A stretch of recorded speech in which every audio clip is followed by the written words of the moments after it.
시청자 여러분 안녕하십니까. 저격수다 49회가 오늘도 변함없이 여러분을 찾아갑니다. 먼저 제 왼쪽으로 백모 박성현 대표 나와주셨습니다. 안녕하세요. 네, 안녕하세요. 네, 미디어워치의 변희재 대표 나와주셨습니다. 안녕하십니까. 네, 안녕하십니까. 네, 저는 장원재입니다. 지난주에 저희가 책 소개를 하고 방송을 시작했더니 반응이 좋아서 가급적이면은 매주 뭐 책 소개라든가 문화 행사 소개를 해보는 것도 좋겠다. 그래서 좋은 책 한 권 들고 나왔습니다. 네, 월간조선의 배진영 차장이 쓴 책으로 세상 읽기라는 책입니다. 2주 전에 출간했고요. 본인의 이른바 독서 편력이죠. 45권의 책에 대한 나름대로의 강평, 소회 등을 곁들인 책으로 일종의 뭐 길잡이 역할을 하기에는 굉장히 좋은 책이다. 네, 좋은 책이에요. 그럼 뭔가 제가 이 얘기까지는 안 하려고 그랬는데 백모 박성현이라는 분이 쓴 그것도 그 있어. 망치로 정치하기도 이게 선정이 됐더라고요. 잠깐만. 이게 내가 얼마나 감격스러운지. 두 분이 잘 아시는 사이죠? 아니, 여기에 집어넣으려고 내가 밥을 여러 차례 샀죠. 그러니까 그 전에 뭐 개인적으로 네. 뭐 잘 알죠. 네. 그래서 밥도 엄청 샀어. 그래서 아무튼 저기 들어갔어. 그래서 이제 뭔가 사적인 네트워크를 통해서. 그럼 너 안 그러고선 여기 아리스토텔레스가 있는데 거기 어떻게 내가 껴? 아니 그러니까 아리스토텔레스와 동급이 되시는 이 책 안에서는. 이 책 안에서는. 네. 이제 좀 무리한. 그러니까 이제 뭐 선정인 이게 복질이 저녁 식사 3번의 결과야. 저한테는 복질이 뭐 한 번밖에 안 사주시더니 이게 뭔가 차별대우를 나한테 한 번에도 얻어먹은 사람 몇 명 안 돼요. 아니 근데 저는 약간 좀 뭐 유쾌해서 제 책은 여기 선정이 안 됐습니다. 네. 여기에 딱 두 구절만 내 읽어드릴게요. 네. 이게 중이 완전 제 머리 깎는 거야. 깔때기야. 네. 그래도 뭐 네. 본인이 만족하시는 오케이. 구절을. 그런 점에서 박성현의 망치로 정치하기는 특별하다. 가짜 진보의 허위의식을 고발하는 이 책은 동서고금의 철학과 역사를 넘나드는 해박함을 자랑하지만 결코 어렵지 않다. 와우, 해박하다는 거요. 이게 복지리를 4번 사셨으면 그렇지. 뭐 확 더 나갈 뻔했는데. 이 책이 이제 좀 철학적이고 그래서 좀 어렵지만 군데군데 싸납고 좀 시니컬한 데가 많아요. 저도 굉장히 뭐 재밌게 읽었습니다. 조국 교수 좀 많이 좀 펴놨죠, 이 책에서. 네. 그것도 하나 읽어드릴게요. 요즘 SNS상에서 인기를 누리고 있는 조국 서울대 교수에 대한 비판은 더 신랄하다. 조국 교수가 종북 세력을 친북적 표현 행위를 하는 사람이라고 표현한 데 대해 저자는 이렇게 비꼰다. 이건 마치 삽을 수동식 토사운반기라고 부르는 것과 비슷하다. 공자님의 정명론에 위배되는 거군요. 이런 식이라면 콘돔을 성적 재생산을 방지할 목적으로 호모사피엔스의 메일 섹수얼 오간에 착용시키는 러버스킨이라고 불러야 한다. 가짜 진보는 이제 종북을 종북이라 부를 배짱조차 없는가. 그러니까 제대로 된 이름으로 부르지 못한다. 그 정도. 이 정도로 이 책을 선전하죠. 그게 본인 책을 선전하신 건가요? 아니, 이 책을 선전하는 겁니다. 그럼 뭐 3, 7제로 나누시는 건가요? 책으로 세상 읽기. 알겠습니다. 예. 근데 변희재 대표는 각종 기록을 보면은 이런저런 책을 출간할 거다라는 기사들은 굉장히 검색이 많이 되는데 막상 출판은 굉장히 별로 없어요. 책을 많이 냈죠. 제가 2008년도에 코리아 실크서대 혁명서라는 책을 근데 마지막으로 내고 한 6-7권 냈어요. 공저죠. 아니, 단독저서. 단독저자인데 그냥 이름 하나 걸어줬죠. 거기에 네. 대해서. 그러니까 변희재 대표의 이름이 걸린 거지? 쓴 사람이 딴 사람이 쓰고. 아니. 그때 그 청년 기업가인데, 그 기업가가 출판 비용하고 제막 홍보비를 다 대겠다 그래가지고. 이게 뭐야, 제 이름이? 실크세대 혁명서 해가지고. 실크세대 20, 30대 아니, 기업인들을 위한. 무슨 혁명서가 8권이나 돼? 아니, 그 전에 그 스타비평부터 해가지고. 꽤 책을 많이 내다가, 이상하게 생각해보니까 2008년도에 책을 한 권도 안 냈는데. 네. 이제 좀 더 깊은 책을 내야 되겠다. 그 책에 대한 홍보비는 제대로 받으셨어요? 거의 그때 못 받았을 거야, 아마. 이름 걸어주고. 네. 이름 걸어주면 홍보된다 했는데 못 받았었고. 이번에 안철수 관련 책을 쓰려다가, 이제 이런 책 쓰지 말자. 이게 더 이상 책을 써서 깔 만큼 가치도 없다. 그러니까 강준만 교수 같은 사람이 책을 한 달에 2권씩 내는데, 저렇게 쓰려면 한 달에 2권씩 저도 낼 수 있어요. 저런 식으로 쓰면. 이제 그런 책 내지 말자. 좀 깊이 있고 둔중한. 그러니까 자기 생각을 기반으로 써야 되는데 남의 거 인용해가지고 쫙 하면 하이퍼링크로 쓰면은 뭐 한 달에 1-2권 내죠. 자, 여기서 한 가지 긴급 질문 들어갑니다. 제가 정말 정밀 취재한 바에 아니, 따르면 강준만 교수가 한 달에 2권 내? 한 달에 2권 정도 내죠. 뭐 월간 인물과 사상도 거의 혼자 쓰다시피 하고. 그 사람은 장르를 잘못 택했네. 거의 뭐 월간지네. 아니, 그게 아니라, 대본서에서 하는 무협지나 판타지를 했으면 돈 많이 벌어. 옛날에는 그 정도로 날리면. 강준방 측이 왜. 한 달에 두 권이면, 베스트는 한 달에 한 700만 원 벌거든요, 그게. 아, 무협지 작가는요? 무협지 판타지가 베스트가.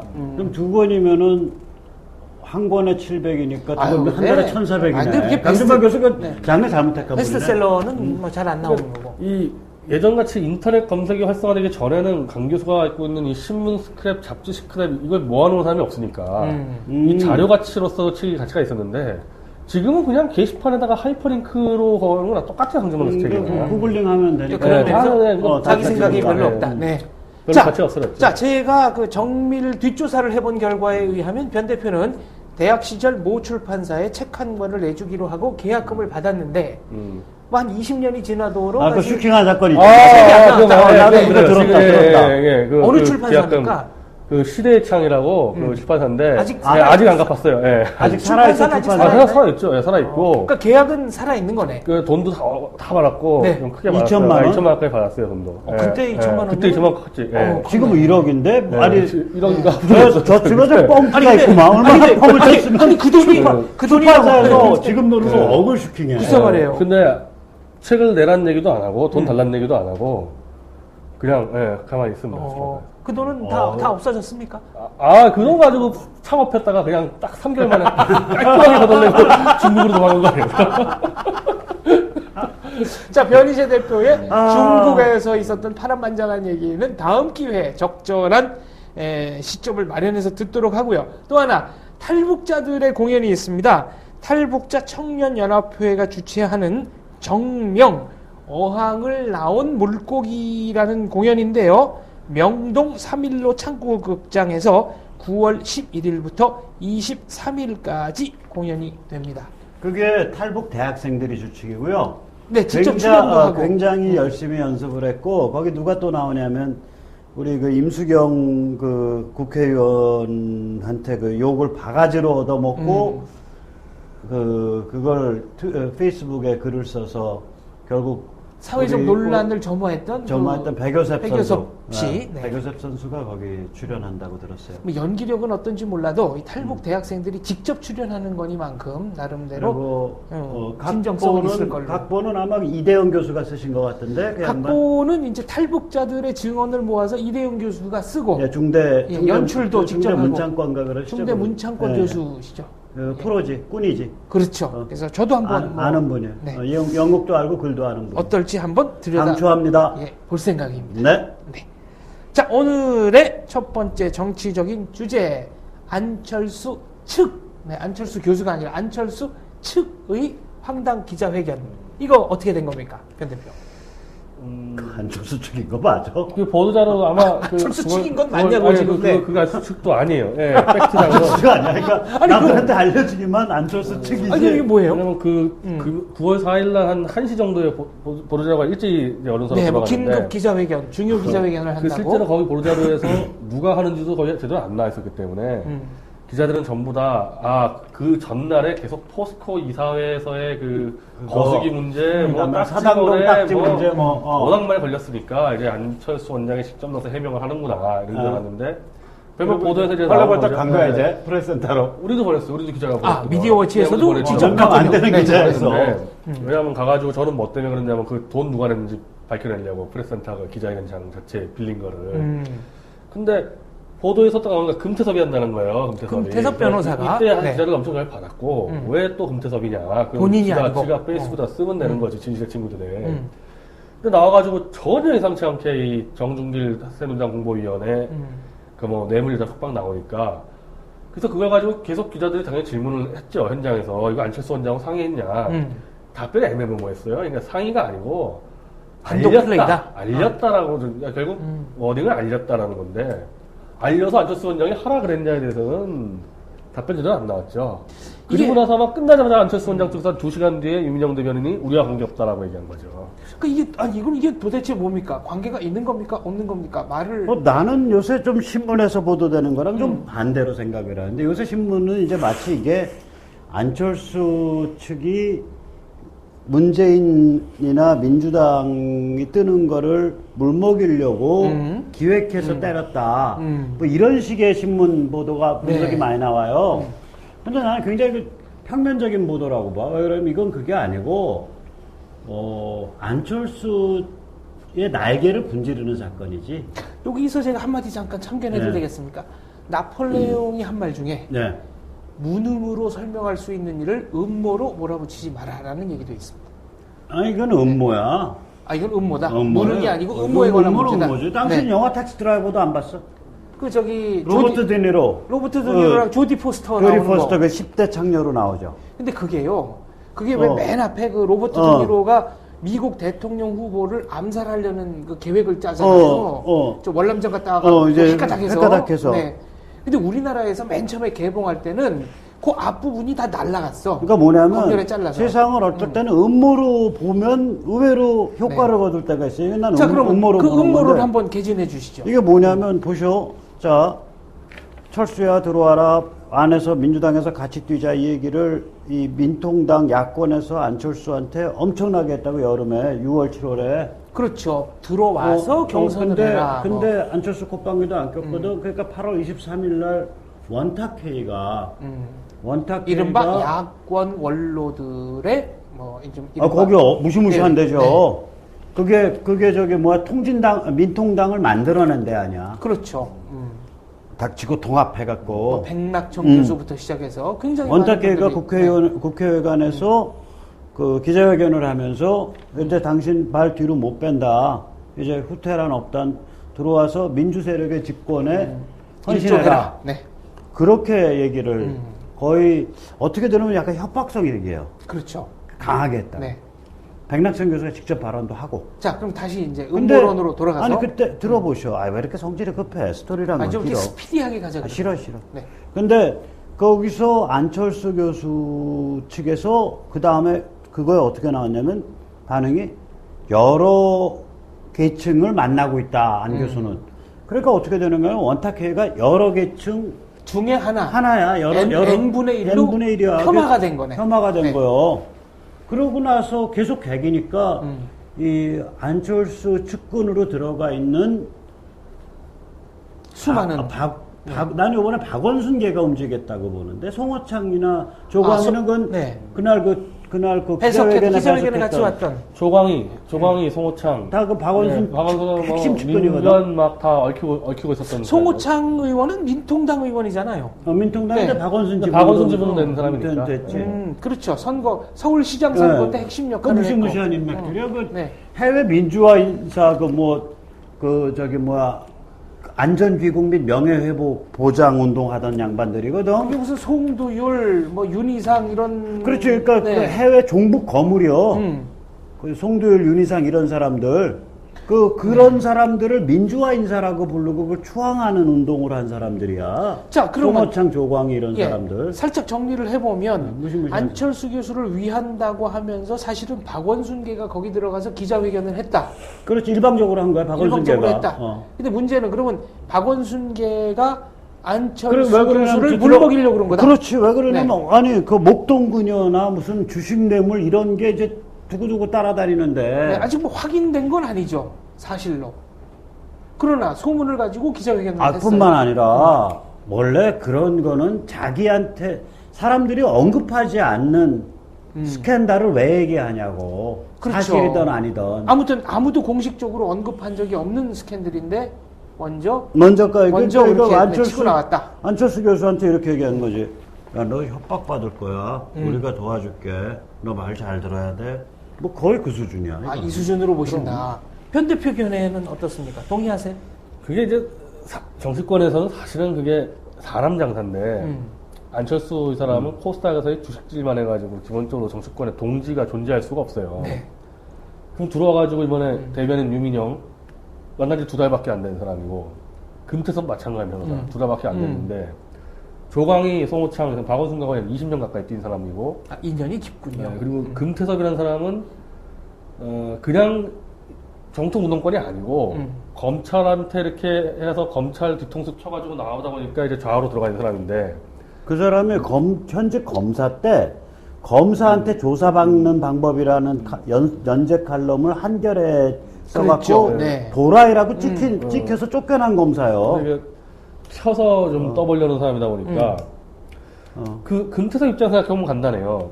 안철수 사실 누군지 몰라요. 그냥 들어가서 만난 지 얼마 안 됐는데 조광희, 뭐 송호창, 박원순 깊은 뿌리 깊은 세력이에요. 그러면은 사실 그 사람이 누구 얘기 듣겠어요? 딱 봤을 때 같이 일해보면 아는데.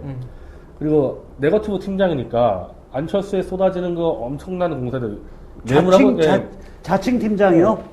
또 자기만 그래 자칭 팀장이라고 그러는데 우리가 팀장이요. 선관위 고발한다 그러니까 갑자기 말이 아니 근데 바뀌었는데 어쨌거나 연관은 있는 거 아닌가요? 이게 안철수 지지자지. 그건 열성 지지자지. 선관위 조사하면 제목 걸리면 걸로 가는데 그럼 금태섭 씨가 네거티브 대응을 해보면 아는데 이 포스코라든지 딱지거래 해명하기 굉장히 어려운 건들입니다. 근데 그렇죠. 그게 시작인데 앞으로 줄줄이 쌓였어요. 줄줄이. 저한테 손익 계산해보면은 당연히 안철수에 충성할 이유가 없는 사람이에요. 아, 그 두 분 견해는 지금 일치하는 거네요. 그 야, 기자회견이 안철수 물먹인 거야. 안철수 교수를 도와주려고 하는 것 같지만 사실은 물먹인 거야. 거다. 치명적인 물먹인 거야. 결과적으로 어떻게 됐냐? 지금 조광희라는 사람하고 붙어가지고 금태섭 이렇게 다 같이 그 페이스북에 뭐 안철수의 진실의 친구들의 멤버들인데 이 팀이 사실상 안철수에서 나가 떨어지게 된 거죠. 해체가 된 거죠, 사실상. 그거는 이제 갈라서 나왔다. 갈라나고 지금 뭐 안철수 측에서 뭐 그거 어떻게 신뢰하겠어? 상의를 자기랑 상의도 안 하고 그런 할 대형 수가 없는데 사건 예를 저지르는 들면 친구들. 모든 쏟아지는 비리의 의혹을 대응하는 팀인데 그 팀이 밀접하게 자기 말을 안 듣고 그냥 대충 가서 질러대는데 네. 당연히 상의 못하죠. 근데 이게 무슨 북한의 평양의 그 조선중앙방송이 무슨 중대 발표를 하겠다 그래가지고 사람들 긴장시켜놓고 막상 알맹이 까보면은 김정은을 대원수로 추대했다. 그러니까 아니, 핵심은 뭐냐면, 네. 그렇지. 핵심 뭐냐면 이게 안철수가 기획한 기자회견이 아니라는 거예요. 본인의 말하자면 자가발전이다.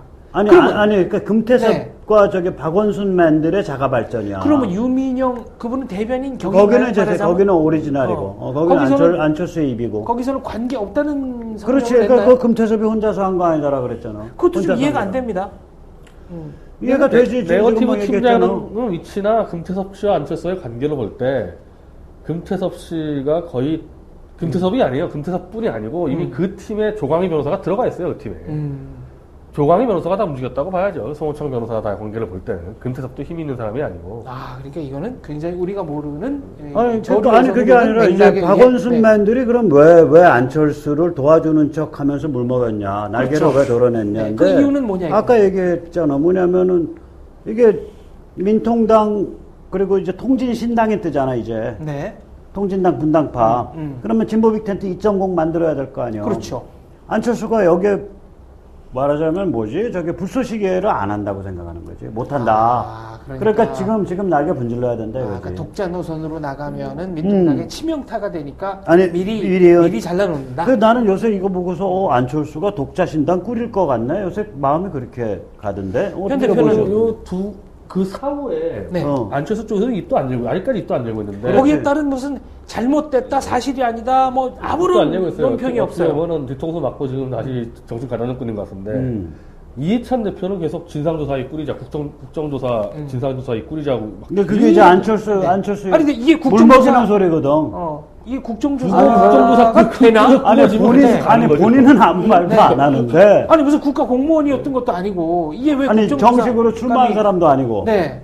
출마 선언한 것도 아니고.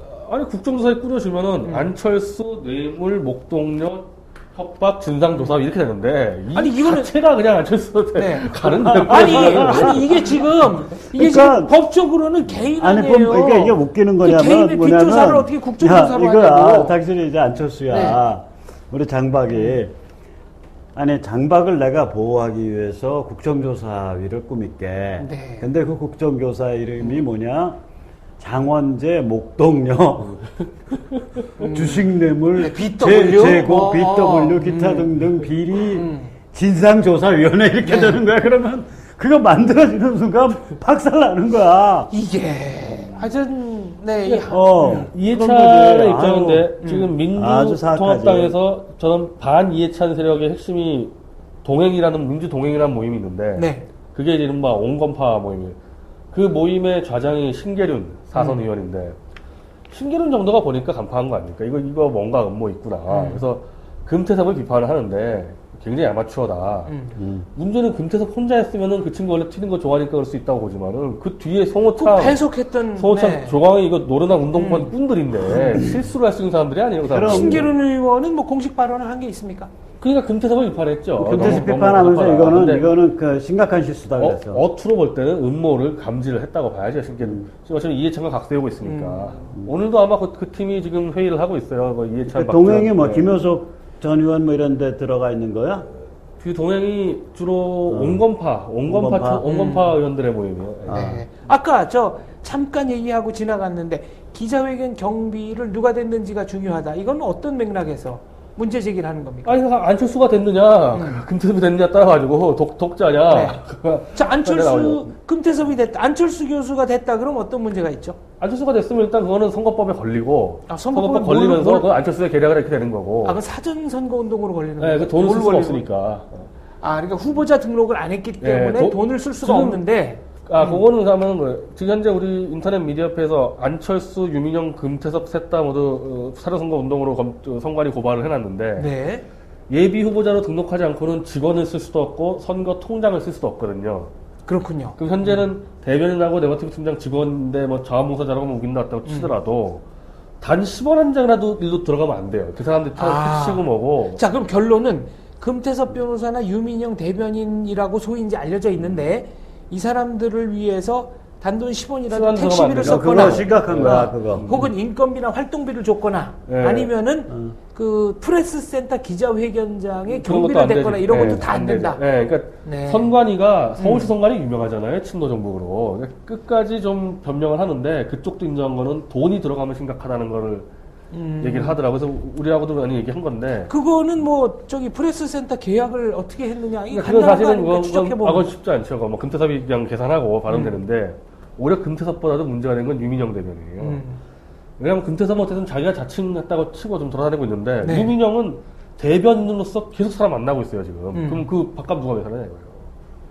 그 유민영 대변인이 내면 문제가 없고 받아서 내는 거면 문제가 있다. 받아서 아주 문제가 되고 그냥 자기가 내도 문제가 그건 또 기부가 돼요. 잘못 걸리면. 네. 그러니까 좀 위험한 상태죠 그게. 박성현 대표께서는 방송 끝나고 저희한테 밥 사는 걸 보니까 뭐 이번에 출마 의사는 전혀 없으신 것 같습니다. 나는 우리 동네에 그 유기견들이 모여갖고 우리 동네 동장으로 뽑아줄 거야. 아니 걔는 투표권이 없지 않습니까? 아니 내 눈엔 다 있는 걸로 보여. 유기견들이 유기견들과 특별히 친한 비결 이런 거 있으면 좀 소개해 주시죠. 가끔 패주기도 하고 또 밥도 먹을 것도 가끔 던져주기도 하고. 가끔 팬다라는 거는 이렇게 쓰다듬는다. 왜냐면 팬다 그러면 이게 동물 보호 이런 데서 또 우리 항의 들어오거든. 우리는 나는 모든 개는 진도 아니면 먹는 게 둘로 구별하는 사람이니까 애완용과 식용이 있다. 식용이다. 저는 제가 느낄 때 내가 우리 기자들한테 전부 다 이메일 다 돌렸는데 유민영 대변인 기자를 만나고 있거든요. 네. 유민영 대변인 카드 한번 확인해봐라. 안랩 카드일 가능성이 되게 높다고 봐요. 저는. 그러니까 회사 카드로 높다. 그건 나중에 횡령까지 걸려요. 그 카드 갖고 있으면. 왜냐면 유민영 대변인 개인 카드로 써서 돈 받으려면 돈 받기가 골치 아프잖아요, 이게. 빨리, 해답은 뭐냐면, 안철수 쪽에서 빨리 정당이라도 하나 만들어야 돼. 정당이든 정치단체든. 왜 그러냐면 나는 그게 필요한 이유가, 지금 정당 바깥에서 저렇게 뱅뱅 돌면서, 그러면 객관적으로 뭐냐면, 내가 민주당 접수하겠다 이 소리밖에 더 되냐고. 지금 근데 그러면 안 되는 거야. 그럴 거야 차라리 자기 정당 만드는 게 나아. 근데 민통당으로서도 굉장히 좀 애매한 것이 후보를 내느냐 마느냐에 따라서 대선 지원금 152억 이게 좀 민통당은 낼 수밖에 없어. 이미 후보를 어쨌거나 문재인 쪽으로 갈 거야. 등록을 한다. 당연히 등록 안 하면 150억이 날아가는데. 150만 아니라. 그건 무조건 등록하게 돼 있죠. 152억이면은 적은 돈은 아니야. 그리고 정치인이 직업이 정치인인 사람들인데.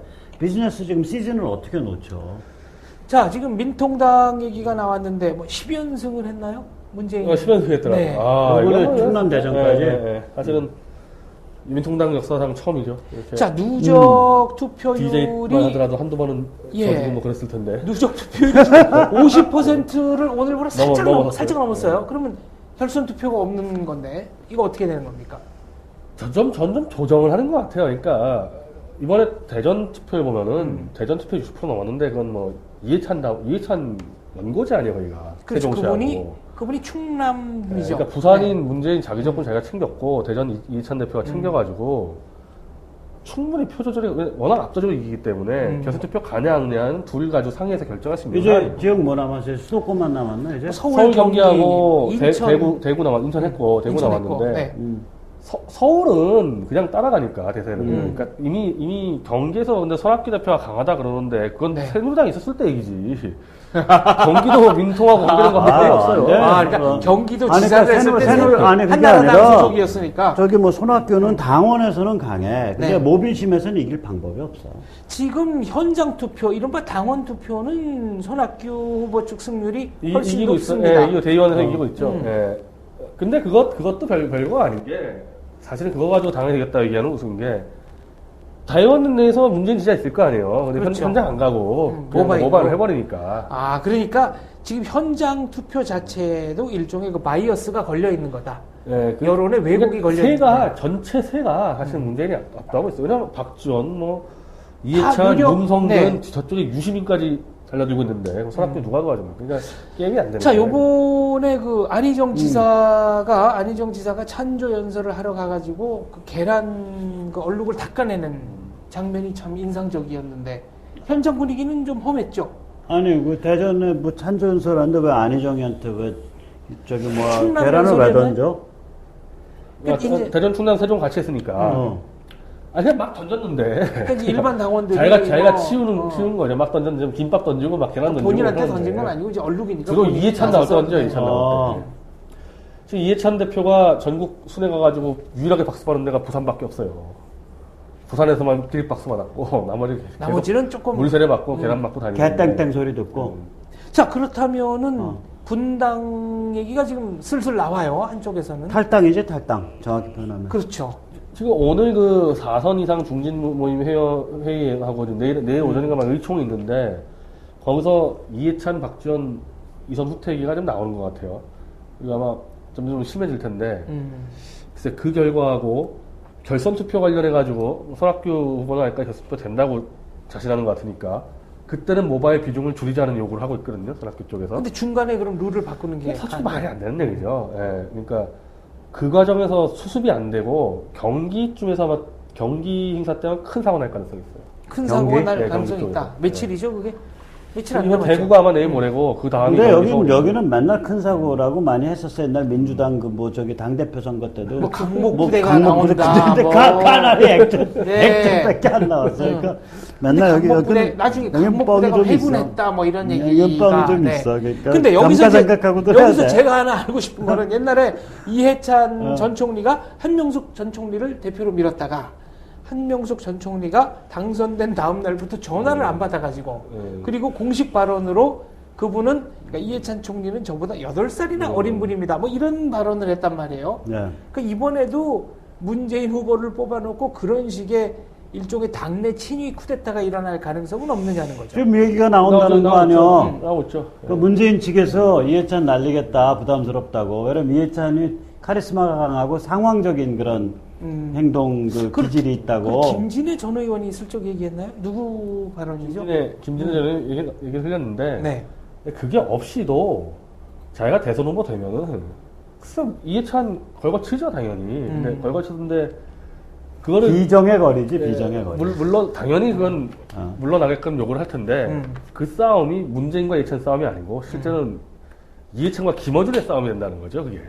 김어준과의 싸움이죠 그게. 좀 이해가 안 되는데.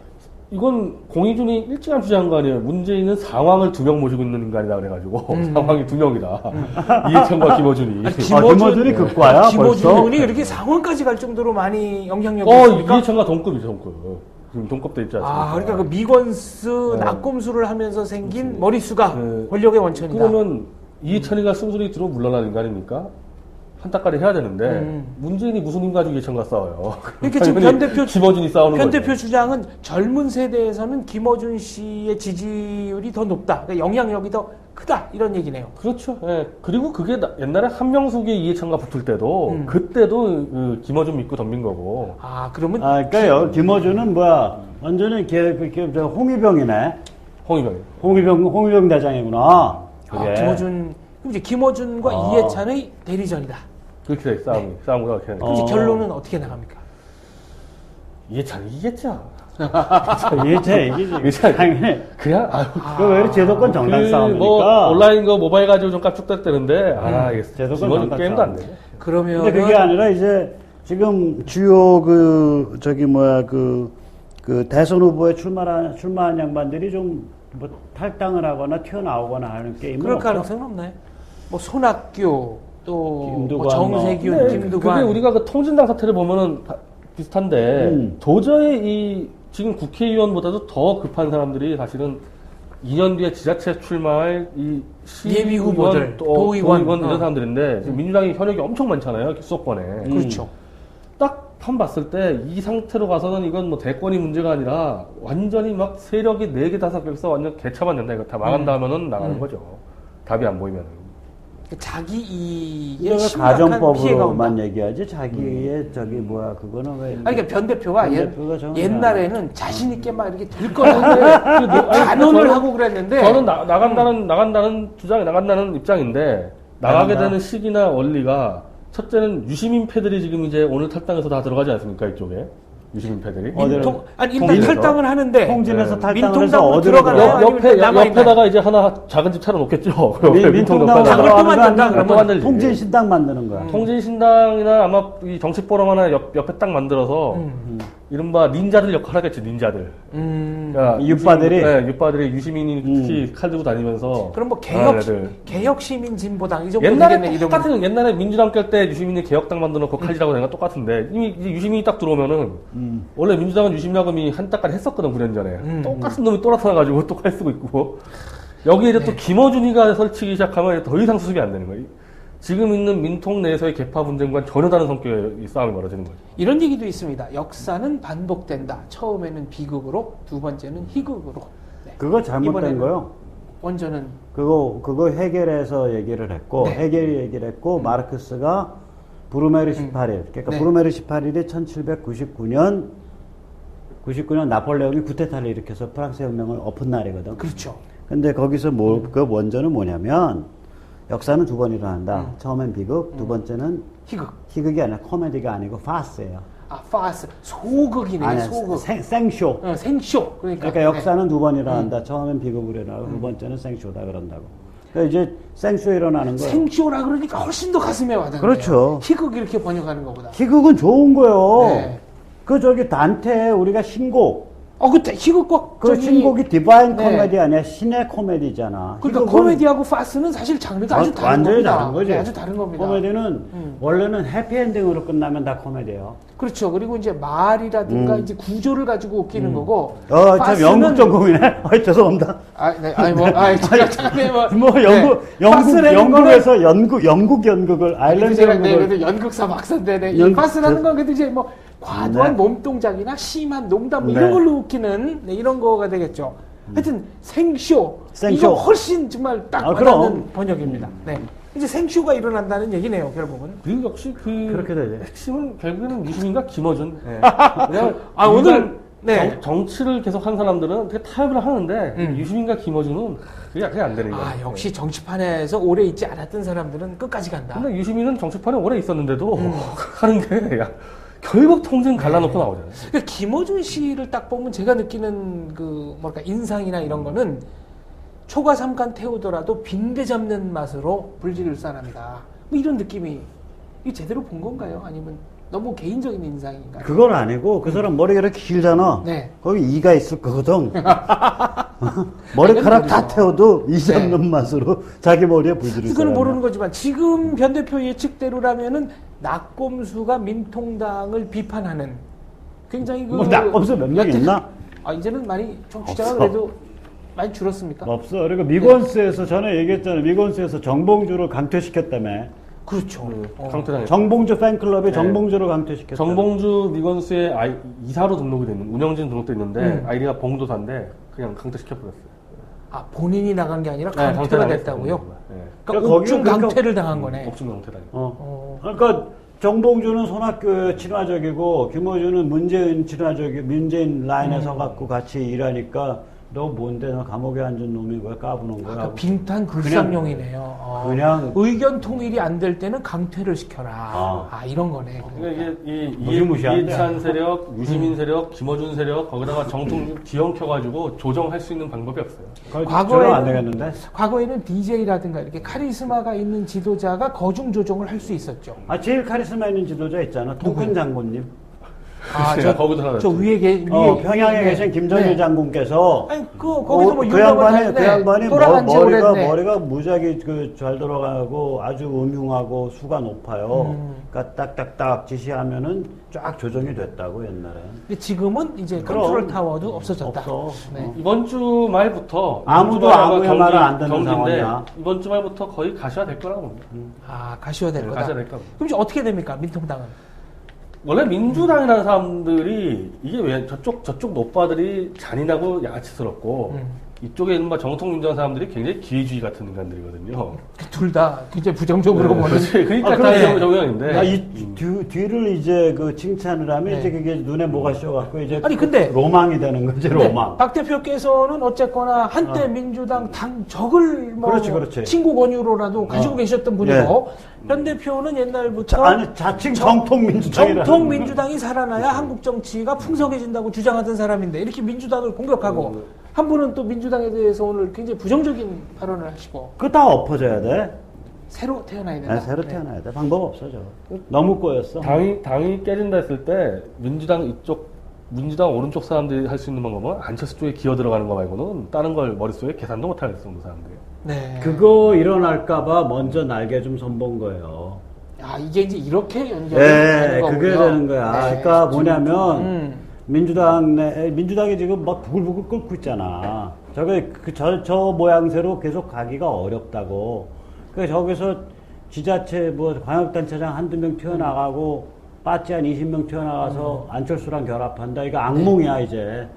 그런 것 때문에 그러니까 이렇게, 그 일 벌어지기 전에 안철수 날개를 일단 좀 절반쯤 꺾는데 이게 머리가 잘 들어가니까 다짜고짜 너 꿇어 날개 분지를게 날개 도려낼게 이렇게 칼 들고 덤빈 게 아니라 너 참 새누리한테 협박받고 있지 우리가 보호해줄게 이러면서 칼 댄 거지. 그냥. 바둑으로 치면 그러니까 회돌이를 친 거네.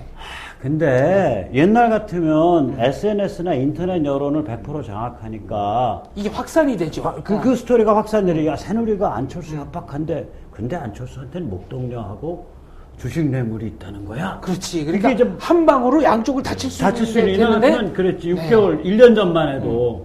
근데 당일날 바로 트위터랑 거기서 별로 바로 확산이 안 됐단 말이야. 금태섭을 공격하는 게 확 역공 들어가가지고 다 끝나버렸죠. 그냥 그다음에 이제 이게 음모다. 박원순계가 짠 음모 같다라는 소리가 이제 엄청 퍼지고 지금 있으니까. 아무것도 안 먹혀요. 그러니까 오늘 보니까 이제 진중권하고 조국이 그 박근혜에 대해서 또 유신 또 공격을 하는데 전혀 안 되더라고요. 이미 공격력이 상당히 떨어진 거예요. 아니 진중권이나 조국은 이게 음모인지 아닌지 자기네 살림부터 해석을 해야지. 그러니까 진중권 조국은 지금 뭐가 문제냐면 나 그 사람들 한심한 게 안철수를 이러이러하게 행동해야 된다. 민주당은 이러이러하게 행동해야 된다. 그래서 비견대해야 된다. 시나리오를 못 내놔. 시나리오 못 내놓고 37년 전에 무슨 장준하 얘기나 아니 박통이 언제 죽었는데 가물가물한데. 그러니까 그 민주당이나 박통이 33년 전에 죽은 사람이야. 79년 11.6이니까요. 그럼 33년 전에 죽은 박통 얘기를 하고 자빠졌으니 문제는 말이죠. 거기 최강의 담론가라는 사람들이 이게 담론가 맞아? 미래지향적이고 건설적인 얘기가 나오는 게 아니라 이게 전부 다 지금 과거 얘기만 가지고. 건설도 필요도 없고 미래도 필요도 이른바 없어. 저쪽 주류가 총선 뒤에 바뀌어가지고 진중권 조국한테 정보도 안 들어가는 것 같아요. 아니 뿐만 아니라 눈치를 보는 거죠. 저기가 내가 보기엔 정확히 표현할게. 뭐가 결정이 안 돼 있냐면 결정이 안 되고 그러니까 진보 빅텐트 2.0을 추진하는 쪽에서는 너 철수야 무릎 꿇고 들어와. 근데 안철수는 안 들어가고 개겨왔다고. 버티고 있죠. 그리고 안철수의 행보를 이렇게 보면 독립불락을 자르는 거야. 그러니까 이게 제3신당이 됐든 아무튼 독자 세력을 자른다는 거야. 자르려고 하는 거야. 자, 그러면 이거가 전체가 한 그림이어야 돼야 된다라고 목 내놓고 주장해야 될 사람이 진중권이나 조국 같은 사람이야. 여태까지 해온 말들로 보면 그러면 네. 지 목 내놓고 이러이러하니까 이런 방식으로 진보 빅텐트로 한 그림 합시다. 혹은 이러이러하니까 민주당 숟가락 내려놓고 안철수 독자 세력으로 한 그림 합시다라고 지가 배팅해서 질러야 될 거 아니요. 근데 그걸 못 지르고 그러니까 쫌뽀들이지. 과거 얘기만을 하고 있다. 아니 뭐 위에서 이렇게 무슨 정보를 쓰고 담론이요. 오더가 가야 될 텐데 총선 이후에 총선 패배에 주저르면서 오더가 가지도 않고 상대도 안 해주니까 상대 안 해주면 자기가 생각해서 질러야 되는데 그건 못하는 거죠. 뭐가 와야지 하는 사람들이. 정보 부재도 예, 이제 그러니까 이제 오다 부재. 유심가하고 지금 저쪽에 통진당 구당 컴퍼만 까는 거예요. 딴 거 건드리지 못하고. 아까 북한 얘기가 잠깐 나왔는데요. 예. 오늘 아침 신문에 보면은 장성택이 이제 그 외화를 벌어들이는 통로를 장악한 데 이어서 호위 총국까지 장악했다. 친위대까지 장악했다. 그 뭐 갈색 양복 진한 거 입었다고 갈색 네. 제복 그게 호위 총국 장악하면 그 색깔로 입나 보지? 그렇죠. 근데 과거부터 말이죠. 이 병권과 금권을 동시에 장악하면 뭐가 되는 거예요? 그럼 이제 쿠데타. 뭐 수양대군이 조선의 병권과 금권을 장악한다면 그러면- 단종을 폐위시킨 역사도 그러면 이제 있고. 김정은이는 김단종이야? 뭐 단종이라기보다는 갈 데가 없죠. 지금 중국에서는 그럼 김정은은 앞으로 온돌방 들어가서 잘 때 조심해야겠네. 아우, 그렇지. 방문 가다 놓고 북대수 죽이겠네. 그렇죠. 그거는 저기 누가 쓴 거지? 저기 단종 죽을 때 그렇게 죽였잖아. 영월에. 영월에서. 영월에서. 그 문제는 중국으로 망명을 하자 그래도 중국에서는 김정남을 대체 카드로 지금 확보하고 있고. 정은이 여기로 네. 와야지. 그 일본은 사실 우리 집에서 제외하고 재워줄 수 있어. 내 방 한 칸 줄게. 근데 전신 성형 수술을 해야 될 것 같아요. 뭔가 저 안전상의 이유로. 이미 서영수 했는데 김일성하고 똑같이 만들어서 해왔는데 다시 한 번 더 해야 돼. 아니, 미관상 이유가 아니라 이 안전상의 이유로.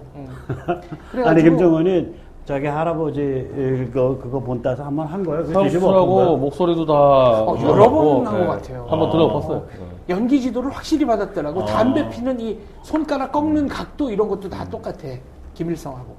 뭐 할아버지를 뱃속부터 닮았나 보지 뭐. 그래서 아무튼 뭐 집안 수술에 내력이 그런 살도 찌우고 뭐. 살도 다 찌우고 생년월일도 조작을 그럼 하고. 우리 저기 아야애들처럼 저기 가둬놓고서 오뎅하고 게사료만 먹은 거야? 그건 모르겠어요. 근데 우리 아야애들 네. 여기 조포 그렇지 이렇게 어깨들. 그거 이제 가두어서 살찌울 때 네. 오뎅하고 게사료를 먹이거든. 아 진짜. 어. 아니 오뎅이 그렇게 살찌는 음식입니까? 오뎅 엄청나죠 열량이. 아. 그 스모 선수의 주식이 네. 오뎅 아니야. 그죠 오뎅하고 저기 무슨 나베라 그래가지고 온갖 거 다 넣고 끓이는 거. 하여튼 그렇게 연결이 되는군요.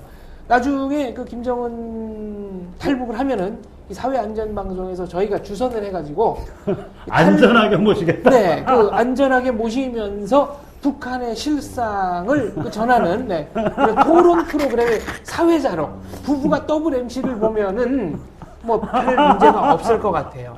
이 더블 MC가 없어가지고 문제가 생긴 경우가 있습니다. 이른바 김성욱 사건인데요. 저기 네. TV조선 시사 만행 사건. 그렇게 이제 저 규정을 하시는군요. 탱크가 시사 만행이지 그게. 어떻게 된 겁니까, 그거는? 우리 같이 이렇게 방송에 장성민 씨 단독 사회고 네. 종북 세력에 대해서 알아봅시다. 그래가지고 이제 종북 전문가 김성욱 대표 나와가지고 얘기를 하는데 장성민 씨가 이제 DJ 측근 아니에요. 그렇죠. DJ 국회의원도 시절에 했고. 뭐 연방제부터 햇볕 정책 이런 것들 가지고 책도 썼고 자기가 볼 때 김성욱 대표랑 의견이 다르니까 막 갖다 들이붙은 거예요. 그러니까 사회가 네. 트렌드를 인터뷰를 짓밟았다고. 당신 그러니까 이런 식이지. 그러니까 패널 대 패널이면 별 이제 문제가 어떻게 없는데. 밟았지?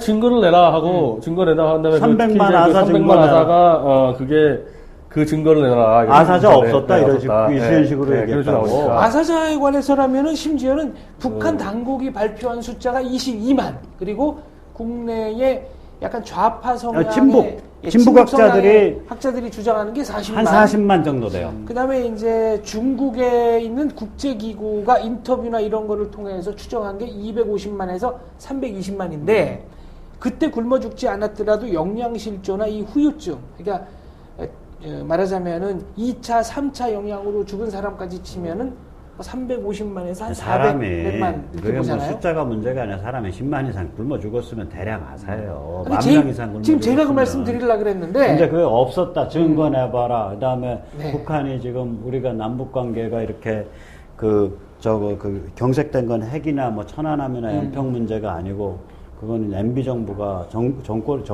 정책을 잘못 써서 그렇다 이런 소리를 막 그냥 사회자가 네. 출연자한테 출연자를 불러놓고 가르치려고 들면서 짖었단 말이에요. 이게 시사 만행이지. 그래서 시사 탱크가 그래서 아니라. 김성욱 기자는 일어나서 나갔죠. 네, 나갔죠. 네. 모욕감을 너무 느끼니까. 당연한 거예요. 근데 나가니까 또 얘기. 저 인간인지 뭐 저 땡땡인지 저 땡 뒤에다가 내 방송에 집어넣지 마, 뭐 대놓지 마 이렇게. 나는 그래서 불러가지고. 이제 알았어. 조선일보 TV조선의 사주가 이 방 씨가 아니고 장 씨야. 아, 저랑은 관계 없습니다. 네, 그러니까 장성민이야. 네. 그러니까 내 방송에 출연시키지 마. 아, 내 프로그램에 출연시키지 아니 마라, 내 방송. 방송에. 그러니까 뭐 이건 장난이야. 자, 저희가 지금 김성욱 기자를 섭외를 해가지고 다음 주 저격수다 50회 특집 방송에 한번 게스트로 모셔서 저희는 아주 정중하게 대접을 근데, 하면서 아니야, 난 방송해 정중하지 보겠습니다. 않을 거야. 당신 말이야, 평생 내 김 기자 오면. 아니, 평생 종북 같은 거랑 그래, 저기 시원찮게 싸우니까 맨날 그런 데 가서 구박받지. 종북 이제 그만 좀 비판하고. 아니, 패널 대 패널로 붙는 거는 문제가 오케이. 없죠. 근데 저는 아까 사회자로서 여기 존중을 김 기자 하겠다는 거지. 대변해갖고 뭐 또 조선일보랑 한판 붙는다며. 이게 아니고 이제 김성욱 기자도 우리 인터넷 미디어 협회 리버테럴 내가 회원이니까 그리고 제가 매체 입평지를 하니까 이제 보수 우파 쪽에서 이런 미디어 대응 방법을 잘 모르잖아요. 네. 제가 거의 대부분 컨설팅을 많이 하는데 저런 상황에서는 법적 대응이 가능한 게 완전히 저거는 파행 방송이거든요. 파행 방송을 시청률을 위해서 내보냈다 녹화된 거를. 그렇게 저거는 보는군요. 노이즈 마케팅이다. 방통심의에 나온 저거 경고, 그냥 경고예요, 저거는. 저런 방송 내보내면 안 되거든요. 100% 경고고. 그럼 조선일보 종편 같은 경우도 제어가 있는데 경고 몇 번 더 받기 시작하면 제어가 탈락시킬 사유가 되거든요. 굉장히 큰 겁니다, 경고는.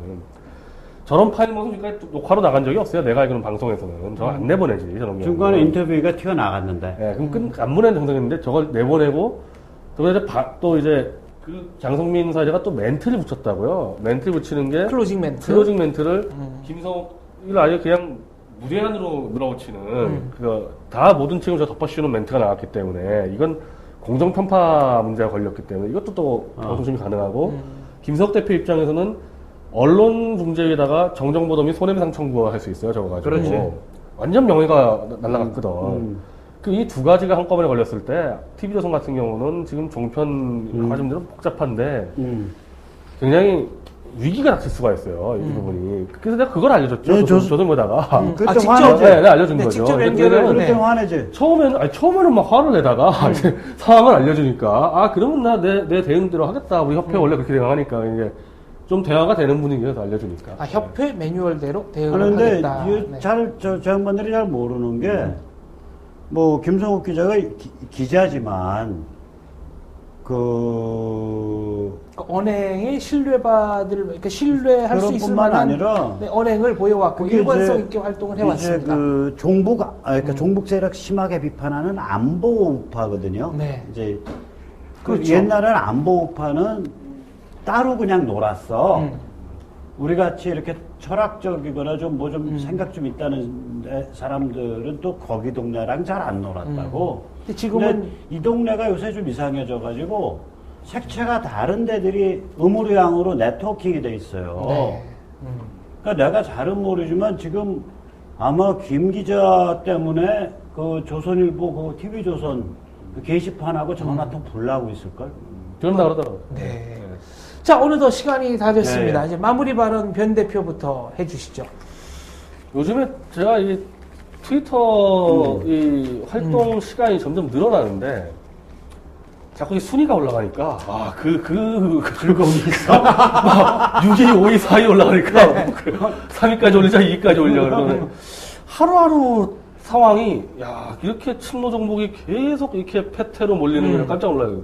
하루하루 달라지는 것 같아요, 여론이. 네. 그러니까 트위터 영향력 1위 등극이 얼마 안 남았다. 이런 얘기가. 아니 시사 네. 쪽에서는 이미 1위잖아. 네. 근데 인터넷과 SNS의 편파적인 그 종북 친구들이 갖고 있던 지배권이 끝났지. 이제 끝났다. 네, 끝났다. 그러니까 더 이상 영향력을 확보할 수 없다. 이런 얘기가 그러니까 이제 이럴 때일수록 건전한 시민들이 많이 들어오셔서 네. 진실의 목소리에 힘을 더 얹어주시고, 한두 마디 땀 냄새 나는 현실에 관한 얘기를 좀 해주시면, 네. 그, 대한민국이 굉장히 좋아지죠. 네, 그런 모든 활동들이 대한민국의 발전을 위해서 유용하게 쓰일 것이다 라는 얘기가 되겠습니다. 자, 저격수다 49회는 여기서 막을 내리겠습니다. 50회 때는 김성국 기자 저희가 반드시 섭외를 해서 함께 방송 진행해 보도록 하겠습니다. 시청해 주셔서 감사합니다. 다 함께 저격 수다! 고맙습니다.